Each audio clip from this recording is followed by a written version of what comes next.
ಶುಭಾಶಯಗಳು. ಇವತ್ತಿನ ಸಚೇತನ ಕಾರ್ಯಕ್ರಮದಲ್ಲಿ ಮಮತೆಯ ಮಡಿಲು ಎಂಬ ವಿಷಯದ ಕುರಿತು ನನ್ನ ಸ್ನೇಹಿತರು ತಿಳಿಸುತ್ತಾರೆ. ಬನ್ನಿ ನೋಡೋಣ.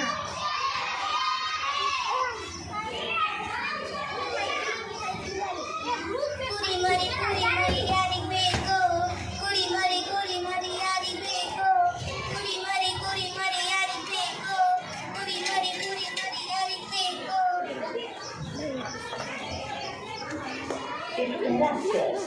ಚೆನ್ನಾಗಿ ಅಭ್ಯಾಸ ಮಾಡಬೇಕು, ಚೆನ್ನಾಗಿ ಬರೀಬೇಕು, ಓದಬೇಕು, ಬರೀಬೇಕು, ಎಕ್ಸಾಮ್ದಾಗ ಪಾಸ್ ಆಗ್ಬೇಕು.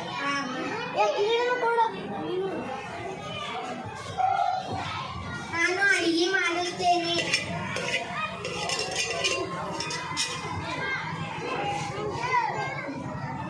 ತಗೋ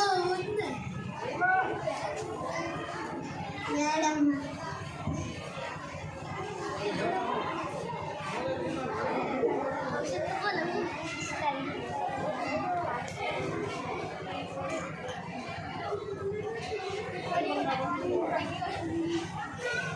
ಚಂದ ಮಾಮ ಬಾರಯ್ಯ, ನಮ್ಮ ಮನೆ ಬಾರಯ್ಯ, ನಮ್ಮ ಮನೆಗೆ ಬಾರಯ್ಯ.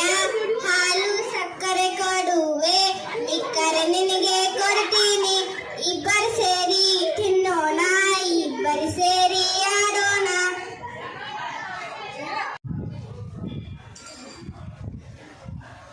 ತೊಟ್ಟಿಲು ತೂಗುವ ಕೈ ಇಡೀ ಜಗತ್ತನ್ನೇ ಆಳಬಲ್ಲದು. ನಾನು ಹೆಣ್ಣಾಗಿ ಹುಟ್ಟಿದ್ದೇನೆ ಎಂಬ ಹೆಮ್ಮೆ ನನಗೆ ಯಾಕೆ ಗೊತ್ತಾ?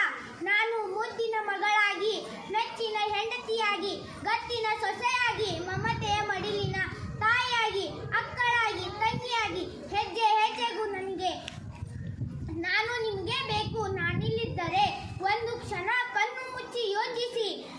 ನನಗೂ ಒಂದು ಮನಸ್ಸಿದೆ, ಆಸೆ, ಕನಸು, ಛಲವಿದೆ, ಚೈತನ್ಯವಿದೆ. ನನಗೆ ಅಪಮಾನ, ಅವಮಾನ, ತಿರಸ್ಕಾರ, ತಿಪ್ಪಿಯ ಸ್ಥಾನ ಬೇಡ. ನನ್ನನ್ನ ಮರೆತು ಮಡಲಿನಲ್ಲಿ ಪೊರೆಯುವೆ. ಮರೆತರೂ ಮರಗುವೆ, ದೂರು ಎಸೆದರೂ ಸೇರುವೆ.